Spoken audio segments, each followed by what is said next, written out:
شروع اللہ کے نام سے جو بڑا مہربان نہایت رحم کرنے والا ہے۔ بھائیوں اور بہنوں، فجر کے بعد یہ جلالی آیت 25 بار پڑھیں۔ اللہ تعالیٰ کی ایسی غیبی مدد آئے گی کہ آپ حیران رہ جائیں گے۔ محترم ناظرین، فجر کی نماز کے بعد یہ چھوٹی سی آیت 25 بار پڑھیں اور غیبی مدد کے نظارے اپنی آنکھوں سے دیکھیے۔ ناظرین، کوئی ایسا کام جو حل ہوتا ہوا نظر نہ آ رہا ہو، رزق کی پریشانی ہو، رشتے کی بندشیں ہوں، گھریلو لڑائی جھگڑے ہوں، میاں بیوی میں نا اتفاقی ہو یا دنیا کا کوئی بھی مسئلہ ہو، صرف 25 بار نماز فجر کے بعد یہ آیت پڑھ لیں، انشاءاللہ آپ کے تمام رکے ہوئے کام حل ہو جائیں گے۔ محترم ناظرین، آج ہم طرح طرح کی پریشانیوں میں گرفتار ہیں۔ نجی پریشانی، گھریلو پریشانی، سماجی، معاشی، قدرتی پریشانی اور اس قسم کی سینکڑوں دنیاوی پریشانیوں کے شکار ہیں۔ جیسے لگتا ہے کہ زندگی پریشانیوں کا مجموعہ ہے اور ہم اللہ کی طرف سے خاص مہربانی اور نصرت اور امداد سے محروم ہو گئے ہیں۔ دعائیں کرتے ہیں مگر قبول نہیں ہوتی، امداد طلب کرتے ہیں مگر امداد نہیں آتی، آواز لگاتے ہیں مگر کہیں سے جواب نہیں ملتا۔ آخر اس کی وجوہات کیا ہیں اور کن اسباب کی وجہ سے ہمارا یہ برا حال ہو گیا ہے؟ ناظرین، اسلام ہی وہ دین ہے جس میں ساری پریشانیوں، مشکلوں، بیماریوں، مصیبتوں اور تمام مسائل کا حل موجود ہے، اور اسلام کے سائے تلے زندگی گزارنے سے غربت دور ہو سکتی ہے، بیماری کا علاج ہو سکتا ہے، پریشانی کا حل ہو سکتا ہے، غموں کا اختتام ہو سکتا ہے، دعائیں قبول ہو سکتی ہیں، مرادیں پوری ہو سکتی ہیں، قسمت سنور سکتی ہے اور بگڑی بن سکتی ہے۔ ہماری پریشانیاں بتلاتی ہیں کہ ہم نے اسلام کے سائے تلے زندگی گزارنا چھوڑ دی ہے، ورنہ ہمیں یہ دن دیکھنا نہ پڑتے۔ ایک مومن کا اس بات پر ایمان ہونا چاہیے کہ ہمارا اصل مددگار صرف اور صرف اللہ ہے، اس کے علاوہ کوئی مددگار نہیں، جیسا کہ خود کلام رب اس کی گواہی دیتا ہے کہ مدد تو اللہ ہی کی طرف سے ہے جو غالب اور حکمتوں والا ہے۔ اسی طرح دوسری جگہ فرمان الہی ہے کہ اللہ ہی تمہارا خیر خواہ ہے اور وہی سب سے بہتر مددگار ہے، اور جس کا مددگار اللہ ہو اسے دنیا کی کوئی طاقت نقصان نہیں پہنچا سکتی، اور یہ ضمانت بھی اللہ خود دے رہا ہے۔ فرمان پروردگار ہے کہ اگر اللہ تعالیٰ تمہاری مدد کرے تو تم پر کوئی غالب نہیں آ سکتا، اور اگر وہ تمہیں چھوڑ دے تو اس کے بعد کون ہے جو تمہاری مدد کرے؟ ایمان والوں کو اللہ تعالیٰ ہی پر بھروسہ رکھنا چاہیے۔ بھائیوں اور بہنوں، یہاں ایک مومن کو یہ عقیدہ بھی اچھی طرح سمجھ لینا چاہیے کہ جو لوگ غیر اللہ کو مدد کے لیے پکارتے ہیں، ایسے لوگ شرک اور کفر میں مبتلا ہیں۔ دراصل یہ بڑی وجہ ہے جس سے اللہ کی مدد آنا بند ہو گئی ہے، اور جنہیں اللہ کے علاوہ مدد کے لیے پکارا جاتا ہے وہ تو ہماری کچھ مدد نہیں کر سکتے، بلکہ وہ اپنے آپ کی بھی مدد کرنے کی طاقت نہیں رکھتے۔ اللہ کا فرمان ہے، اور جن لوگوں کو تم اللہ کے علاوہ پکارتے ہو وہ تمہاری کچھ مدد نہیں کر سکتے اور نہ ہی وہ اپنی مدد کر سکتے ہیں۔ ناظرین، اب یہاں ان اسباب کا ذکر کیا جاتا ہے جن سے اللہ کی مدد حاصل ہوتی ہے، یا یہ کہیں کہ جن کی وجہ سے اللہ اپنے بندوں کی مدد کرتا ہے۔ جو لوگ اللہ پر صحیح معنوں میں ایمان لاتے ہیں اور اس کے ساتھ کسی کو شریک نہیں ٹھہراتے، وہ اس کی مدد کے مستحق بن جاتے ہیں، یعنی اللہ ایسے لوگوں کا مددگار بن جاتا ہے، اور ایسے ایمانداروں کی مدد کرنا اللہ اپنے ذمے لے لیتا ہے، جیسا کہ ارشاد خداوندی ہے، اور ہم پر ان مومنوں کی مدد کرنا لازم ہے۔ اور اللہ کا فرمان ہے کہ بے شک اللہ تعالیٰ سچے مومن کی دشمنوں کے مقابلے میں مدافعت کرتا ہے۔ کوئی خیانت کرنے والا ناشکرا اللہ کو ہرگز پسند نہیں ہے۔ اور اللہ کا فرمان ہے کہ یقیناً ہم اپنے رسولوں کی اور ایمان والوں کی مدد دنیاوی زندگی میں بھی کریں گے، اور اس دن بھی جب گواہی دینے والے کھڑے ہوں گے۔ آج ایمان کے دعوے داروں کی تو بہتات ہے، مگر اکثر لوگ شرک کے دلدل میں پھنسے ہیں اور رب پر صحیح سے ایمان نہیں لاتے، یا ایمان لا کر شرک و بدعت کا راستہ اختیار کیے ہوئے ہیں، جس کی وجہ سے نصرت الہی بند ہو گئی ہے۔ رب العزت کا فرمان ہے کہ ان میں سے اکثر لوگ باوجود اللہ پر ایمان رکھنے کے بھی مشرک ہی ہیں۔ ناظرین، ہماری جد و جہد اور عمل میں اخلاص اور الہیت ہو تو نصرت الہی کا حصول ہوگا، جیسا کہ نبی کریم صلی اللہ علیہ وسلم کا فرمان ہے کہ بے شک اللہ اس امت کی مدد کرتا ہے کمزور لوگوں کی وجہ سے، ان کی دعاؤں، ان کی عبادت اور ان کے اخلاص کی وجہ سے۔ ناظرین، اس حدیث میں نصرت الہی کے 3 اسباب بیان کیے گئے ہیں: دعا، نماز اور اخلاص، اور ہمارے عملوں میں اخلاص کا فقدان ہے جو کہ اللہ کی ناراضگی اور اس کی نصرت سے محرومی کا سبب بنا ہوا ہے۔ اولاً عملوں میں کوتاہی اور اس پر مستزاد اخلاص کی کمی یا پھر فقدان، شہرت، ریاکاری، دنیا طلبی نے ہمارے عملوں کو عکارت کر دیا ہے اور ساتھ ہی ساتھ ہم نصرت الہی سے بھی محروم ہو گئے ہیں۔ بھائیوں اور بہنوں، اسی طرح دعا مومن کا ہتھیار ہے جو ہمیشہ اپنے ساتھ رکھتا ہے، سفر میں ہو یا حضر میں ہو، حالت جنگ میں ہو یا حالت امن میں ہو، مصائب و مشکلات ہوں یا پھر خوشحالی ہو، ہر موقع پر مومن دعا کے ذریعے رب کی رضامندی اور مدد طلب کرتا ہے۔ سیرت نبوی صلی اللہ علیہ وسلم سے اس کی ایک مثال دیکھیے۔ کیا ہی خوبصورت مثال ہے کہ بدر کا میدان ہے، ایک طرف نہتے 313 مسلمان ہیں جبکہ دوسری طرف ہتھیاروں سے لیس 1000 کفار کا لشکر ہے۔ آپ صلی اللہ علیہ وسلم نے بڑی جماعت کے مقابلے میں اپنی چھوٹی جماعت کو دیکھا تو اللہ تعالیٰ سے نصرت کی مدد کی، اور مسلم شریف کے الفاظ ہیں کہ اے اللہ، مسلمانوں کی یہ جماعت اگر ہلاک ہو گئی تو روئے زمین پر تیری کوئی عبادت کرنے والا نہ ہوگا۔ رب نے دعا قبول کر لی اور قرآن کی آیت نازل کر کے نصرت کی بشارت فرمائی کہ اس وقت کو یاد کرو جب کہ تم اپنے رب سے فریاد کر رہے تھے، پھر اللہ تعالیٰ نے تمہاری سن لی کہ میں تم کو 1000 فرشتوں سے مدد دوں گا جو لگاتار چلتے آئیں گے۔ ناظرین، آج ہماری دعاؤں کی عدم قبولیت میں 3 عوامل کا بہت زیادہ عمل دخل ہے۔ پہلا، اخلاص کا فقدان، دوسرا بدعملی، اور تیسرا حرام معیشت۔ ان 3 منفی عوامل کو دور کر دیا جائے تو ہماری دعائیں بھی بلا شبہ قبول ہوں گی۔ مسلمانوں کا ایک طبقہ غیر اللہ سے امداد طلب کرتا ہے جو کہ سراسر شرک ہے۔ اس حال میں مرنا معجب جہنم ہے۔ دعا عبادت ہے اور عبادت صرف اللہ کے لیے ہے۔ آج مسلمانوں کے ایک مخصوص طبقے نے، جن کی اکثریت ہے اور مشرکوں کی طرح غیر اللہ کی پکار لگا کر دنیا سے امن و امان اور نصرت الہی کو روک رکھا ہے، ایسے گمراہ مسلمانوں کی اصلاح قلیل سچے مومنوں کے سر پر ہے۔ بھائیوں اور بہنوں، اسی طرح رب کی خالص عبادت مومن کی زندگی اور مقصد حیات ہے، اور اسی دعوت کو لے کر تمام انبیاء کرام اس دنیا میں آئے۔ نبی کریم صلی اللہ علیہ وسلم نے مکی دور میں جو 13 سال پر محیط اسی دعوت پر کڑی محنت کی۔ نماز مومن سے کسی بھی حال میں معاف نہیں ہے۔ میدان جنگ میں جہاں ایک لمحہ دوسری جانب التفات کا موقع نہیں، نماز کے وقت میں نماز قائم کرنا یعنی وقت نماز کو بھی مؤخر نہیں کر سکتے، اور کیوں کر معاف ہو کہ یہ تو مقصد حیات ہے۔ نبی کریم صلی اللہ علیہ وسلم فرائض کے علاوہ سنن کی ادائیگی پر اس قدر زور دیتے کہ پاؤں میں ورم آ جاتا۔ آپ صلی اللہ علیہ وسلم ہر پریشان کن معاملے میں نماز کا سہارا لیتے، اور اس لیے ہم دیکھتے ہیں کہ مصائب کے مواقع پر نماز کا حکم ہے۔ بارش کی نماز، سورج اور چاند گرہن کی نماز، زلزلے کی نماز اور وغیرہ وغیرہ۔ لہٰذا ہم نماز کے ذریعے رب سے استخاذہ کریں۔ رب کا حکم ہے کہ صبر اور نماز کے ساتھ مدد طلب کرو۔ یہ چیز شاق ہے مگر ڈرنے والوں پر۔ ناظرین، اسی طرح مصائب پر صبر کرنے والے سے بھی اللہ کی مدد آتی ہے۔ اس سلسلے میں صبر ایوب اعلیٰ نمونہ ہے۔ جو مومن صبر کے ساتھ رب کو پکارتا ہے اور اسی سے مدد طلب کرتا ہے، اسے اللہ تعالی ہر بلا سے نجات دیتا ہے، بلکہ ایسے لوگوں کے ساتھ ہمیشہ اللہ لگا رہتا ہے۔ فرمان الہی ہے کہ اے ایمان والو، صبر اور نماز کے ذریعے مدد چاہو، اللہ تعالی صبر والوں کا ساتھ دیتا ہے۔ بھائیوں اور بہنوں، اسی طرح اللہ پر توکل کرنا بھی اللہ کی نصرت کو لاتا ہے۔ انسان بے صبرہ ہے، تھوڑی سی مصیبت پر گھبرا جاتا ہے اور رب سے نجات مانگنے کے بجائے غیروں سے امداد طلب کرنے لگ جاتا ہے اور اسی پر توکل کر بیٹھتا ہے۔ اگر کوئی مصیبت غیر اللہ کے در پر جانے سے ٹھیک ہو جائے تو ایمان میں مزید پختگی آ جاتی ہے اور دوسروں کو بھی غیر اللہ کے در پر جانے کی دعوت دینے لگتا ہے۔ یہاں ہمیں یہ جان لینا چاہیے کہ جو بھی جس دربار پہ بھی جائے اور جس سے بھی مانگے، دینے والا صرف اور صرف اللہ ہے۔ آپ قبر پر سوال کر کے یہ مت سمجھیے کہ ہمیں قبر والے نے دیا ہے، دیتا تو اللہ ہی ہے، چاہے آپ جائز طریقے سے مانگیں یا پھر ناجائز طریقے سے۔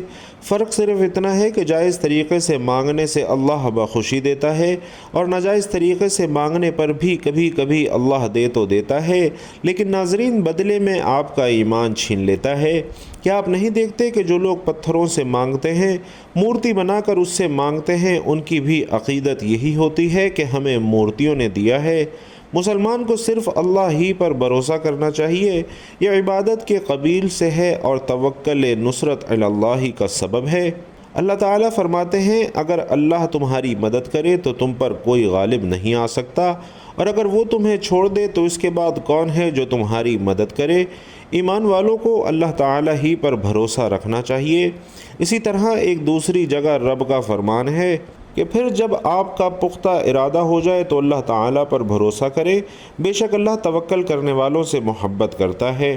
تو ناظرین یہ چند عوامل تھے جن سے انفرادی اور اجتماعی دونوں طرح کی زندگی میں اللہ کی نصرت اور تائید حاصل ہوتی ہے۔ نیز منفی عوامل سے گریز کرنا پڑے گا جن کا احاطہ اس چھوٹے سے مضمون میں مشکل ہے۔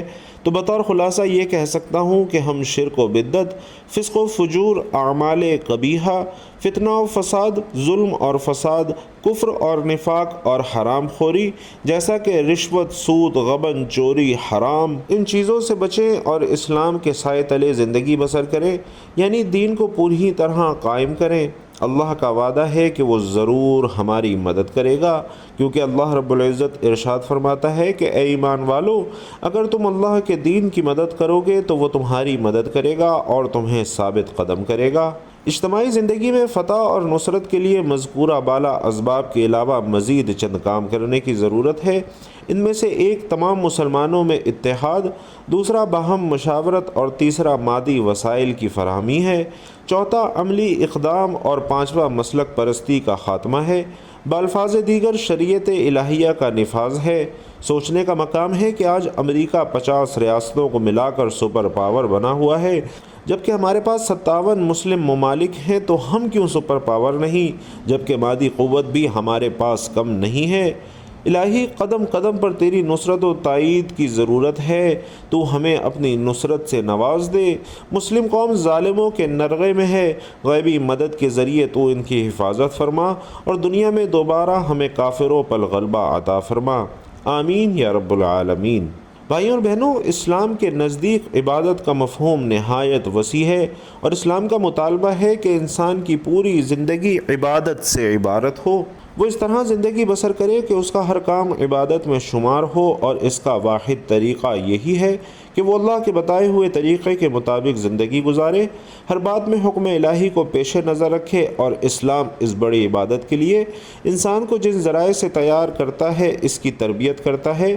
عرف عام میں انہیں عبادت کہا جاتا ہے، لیکن ناظرین دراصل یہ تمرینات عبادت ہیں۔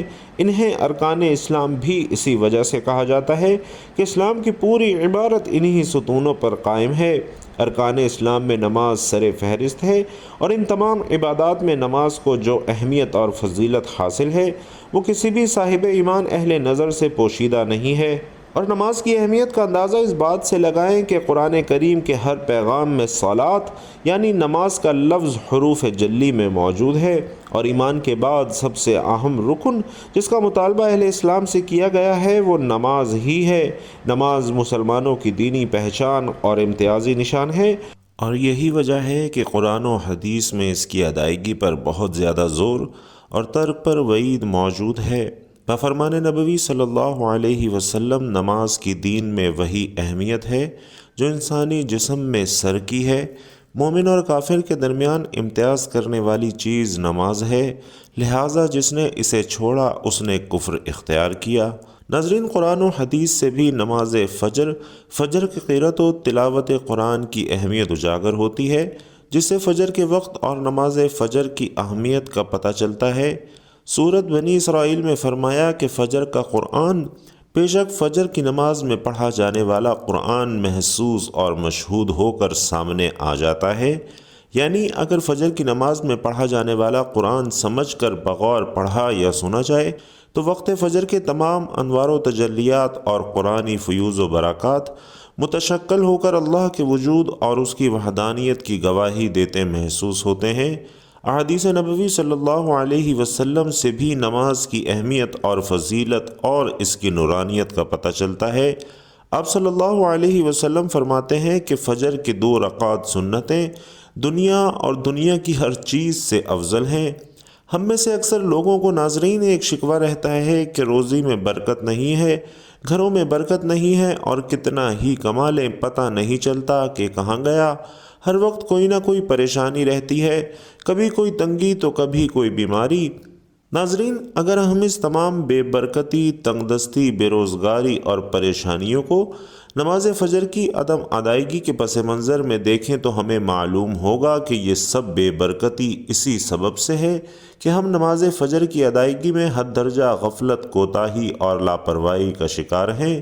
رسول علیہ الصلاۃ والسلام کی اس حوالے سے متعدد احادیث موجود ہیں جن میں رزق کی تقسیم اور فراوانی اور برکت کو نماز فجر کی ادائیگی سے مشروط کیا گیا ہے۔ ایک فرمان نبوی صلی اللہ علیہ وسلم کا مفہوم ہے کہ رزق تقسیم کرنے والا فرشتہ ہر صبح فجر کے وقت بندوں کا رزق لے کر زمین پر اترتا ہے، لہذا جو دروازہ فجر کے وقت کھلا ہوتا ہے فرشتہ اس کا رزق دروازے پر رکھ کر چلا جاتا ہے، اور جو دروازہ فجر کے وقت بند ہوتا ہے فرشتہ اس کا رزق واپس لے کر چلا جاتا ہے۔ اللہ تبارک و تعالی ہم سب کو 5 وقتہ نماز، بالخصوص نماز فجر کی ادائیگی کرنے والا پکا سچا مسلمان بنائے، آمین یا رب العالمین۔ تو ناظرین کرام، اب وظیفے کی جانب چلتے ہیں۔ یہ کون سا عمل ہے، کون سا خاص وظیفہ ہے اور اسے کرنے کا طریقہ کار کیا ہے؟ اسے کس وقت اور کتنی بار کرنا ہے؟ دولت مند بننے کی یہ ایک آیت پڑھیں، پورے یقین اور اعتماد سے پڑھیں، انشاءاللہ آپ کی تمام پریشانیاں ختم ہو جائیں گی، ہر مشکلات ختم ہو جائیں گی۔ پوری زندگی میں مختلف طرح کی پریشانیوں سے ہم سب کو واسطہ رہتا ہے، اور انسان کو مختلف طرح کی آزمائشوں سے ساری زندگی واسطہ پڑا رہتا ہے۔ حالات ہمیشہ ایک جیسے نہیں رہتے اور زندگی میں اتار چڑھاؤ آتا ہی رہتا ہے۔ تو ناظرین، بس آپ لوگوں نے صبر کرنا ہے اور ہمیشہ نماز کی پابندی کرنی ہے۔ قرآن پاک میں بھی ہے کہ اللہ پاک صبر کرنے والوں کے ساتھ ہے، تو جتنا آپ صبر کریں گے اللہ پاک آپ کو اتنا زیادہ اور بہتر اجر و ثواب عطا فرمائے گا۔ ہر مشکل کے ساتھ آسانی بھی چھپی ہے، اور کئی لوگ ایسے ہیں جن کو دنیا میں ہر طرح کی ٹھوکریں لگتی ہیں، انہیں غربت کا بھی سامنا کرنا پڑتا ہے، ان پر مشکلات بھی آتی ہیں، یہاں تک کہ کچھ تو بھکاری اور فقیر تک بن جاتے ہیں، لیکن پھر جب اللہ پاک ان پر اپنا فضل و کرم نازل کرتا ہے تو وہ صرف اور صرف اللہ سے مانگتے ہیں، تو اللہ پاک پھر انہیں عطا بھی فرماتا ہے کہ اس کے پاس کسی بھی چیز کی کمی نہیں ہے۔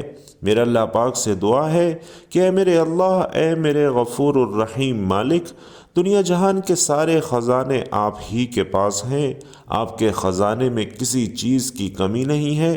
میرے اللہ، جتنے بھی لوگ دنیا میں پریشان حال ہیں، تنگ دست ہیں، طرح طرح کی مشکلات اور مصائب میں گھرے ہوئے ہیں، میرے اللہ ان سب کی مشکلات کو ختم فرما دے اور ان کو شاد و آباد کر دے، آمین یا رب العالمین۔ تو محترم ناظرین، نماز فجر کے بعد کا خاص عمل آپ کو بتا رہا ہوں۔ یہ قرآن پاک کی چھوٹی سی آیت ہے، اور فجر کے بعد جب کوئی میرا بھائی بہن اس آیت کو 25 مرتبہ پڑھ لے گا اور 3 دن تک یہ عمل مسلسل کرے گا، یعنی بغیر کسی دن کا ناغہ کیے ہوئے 3 دن لگاتار پڑھ لے گا، تو 3 دن میں اگر آپ کو 300 کروڑ بھی چاہیے ہوگا تو انشاءاللہ آپ کو اللہ کے فضل و کرم سے ضرور ملے گا۔ بھائیوں اور بہنوں، یہ وظیفہ ہمیں بڑی محنت اور مشکل سے ملا ہے، اور مجھے اللہ پر پورا یقین ہے کہ آپ کو یہ وظیفہ کرنے سے ہر چیز ملے گی، کیونکہ یہ بڑا ہی مجرب اور بڑا ہی خاص عمل ہے۔ اللہ والوں، یہ وظیفہ آپ نے اس طرح کرنا ہے کہ جب آپ فجر کی نماز ادا کر لیں، اس کے بعد اسی جگہ پر بیٹھے رہنا ہے اور اول و آخر 7 مرتبہ درود ابراہیمی پڑھ لینا ہے۔ اللہم صلی علی محمد وعلی آل محمد کما صلیت علی ابراہیم وعلی آل ابراہیم انک حمید مجید۔ اللہم بارک علی محمد وعلی آل محمد کما بارکت علی ابراہیم وعلی آل ابراہیم انک حمید مجید۔ درود پاک پڑھنے کے بعد ناظرین آپ نے 25 مرتبہ یہ آیت پڑھنی ہے، اللہم انصرنا فإنک خیر الناصرین۔ دوبارہ سماعت فرما لیجئے، اللہم انصرنا فإنک خیر الناصرین، یعنی اے اللہ مدد دے کیونکہ تو بہترین مدد دینے والا ہے۔ ناظرین 25 مرتبہ جب آپ لوگ یہ آیت پڑھ لیں تو 60 مرتبہ استغفر اللہ کی تسبیح کرنی ہے۔ انشاءاللہ اس عمل کی برکت سے مال و دولت میں خوب اضافہ ہوگا، اور اگر کوئی شخص اپنا کاروبار بڑھانا چاہتا ہے تو اس کے لیے بھی یہ وظیفہ بڑا ہی مجرب اور بڑا ہی خاص ہے۔ اللہ پاک اس کو بہت زیادہ رزق اور مال و دولت عطا فرمائے گا، انشاءاللہ اس کی مشکلات کو ختم کر دے گا، اور اس کے رزق میں، اس کی روزی میں بہت زیادہ اضافہ ہوگا۔ ہر گزرتے دن کے ساتھ اس کی دولت میں اضافہ ہوتا رہے گا، اور اس کے مشکل کاموں میں انشاءاللہ آسانیاں پیدا ہوں گی۔ اس کی جو دلی آرزو ہوگی انشاءاللہ سب پوری ہوں گی۔ اللہ رب العزت سے دعا ہے کہ میرا جو بہن بھائی یہ وظیفہ صدق دل سے کرے، اللہ رب العزت ان سب کی تمام نیک اور جائز حاجات پوری فرمائے، ان سب کے رزق اور مال و دولت میں خوب برکت اور فراوانی عطا فرمائے۔